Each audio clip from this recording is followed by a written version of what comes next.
Hello and welcome back to the channel everyone. दोस्तों, क्या आपने कभी सोचा है कि एप्पल और जॉर्ज ऑरवेल के बीच में क्या कनेक्शन है, क्या रिश्ता है? ऐसा क्या है जिसने एप्पल प्रोडक्ट्स को दुनिया का बेताज बादशाह बना दिया?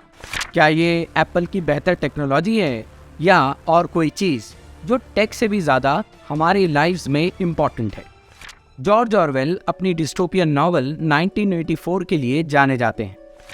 22 जनवरी 1984 को एप्पल ने अपना फेमस मैकिन्टॉश कंप्यूटर लॉन्च किया।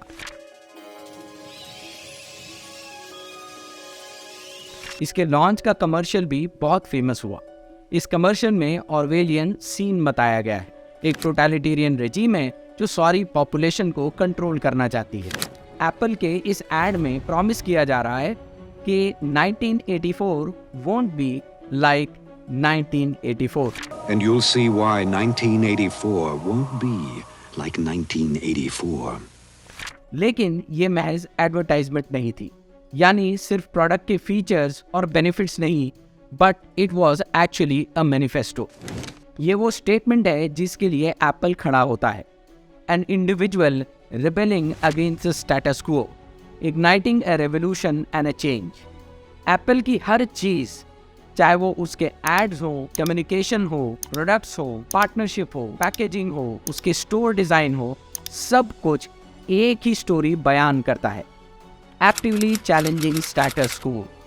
एप्पल सिर्फ एक प्रोडक्ट नहीं है, बल्कि एक industry and a lifestyle disruptor है।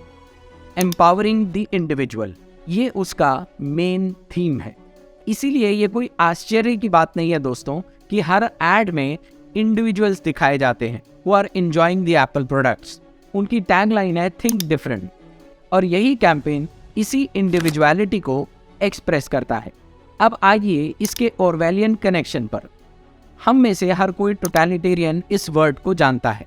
हम ये भी जानते हैं कि इट मीन्स समथिंग बैड, लेकिन only after reading 1984 do we truly understand कि एक एब्सोल्यूट कंट्रोल वाली गवर्नमेंट कैसी दिखती है। बस समझने के लिए इतना ही काफ़ी है कि वो कुछ हैरी पॉटर के लॉर्ड वोल्डेमॉर्ट की मिनिस्ट्री ऑफ मैजिक की तरह है।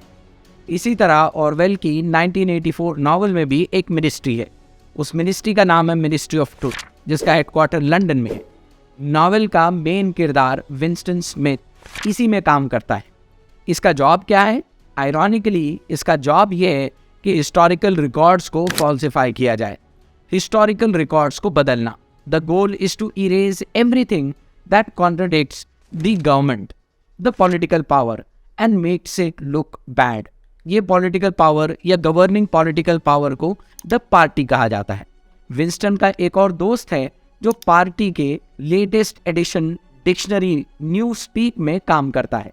पार्टी का एक और एजेंडा है that deals with the language। Language बहुत इंपॉर्टेंट होती है, और विंस्टन का दोस्त इसी डिक्शनरी न्यू स्पीक के ऑफिस में काम करता है। इस डिक्शनरी के जरिए गवर्नमेंट एक लैंग्वेज डिवाइस करना चाहती है जो रिवेलियस थिंकिंग को जड़ से एलिमिनेट कर दे। कोई सवाल न पूछ सके, कोई क्वेश्चंस और ऑब्जेक्शंस रेज न कर सके। और इसके लिए एक नई डिक्शनरी इसीलिए चुनी गई क्योंकि the form of language shapes how we express ourself. हम किस तरह से अपने आप को एक्सप्रेस करते हैं shapes how and what we think. इसीलिए language may be the single most important way to either empower humans or enslave humans. This concept is called as linguistic relativity. बात सिर्फ एक ब्रांड एप्पल की नहीं है। It's about empowering the individual and society. यही spirit थी जिसको Steve jobs represent करते थे, और इसी को दुनिया ने सर आंखों पर बिठा लिया। होप कि आपको हमारा ये वीडियो पसंद आया हो। होप कि आपको ये इन्फॉर्मेटिव लगा हो। If so, do share it with your family and friends. Do subscribe to our channel and press the notification bell icon so that you are notified whenever we come up with a new video. Hope to see you soon in the next video. Till then, thank you very much.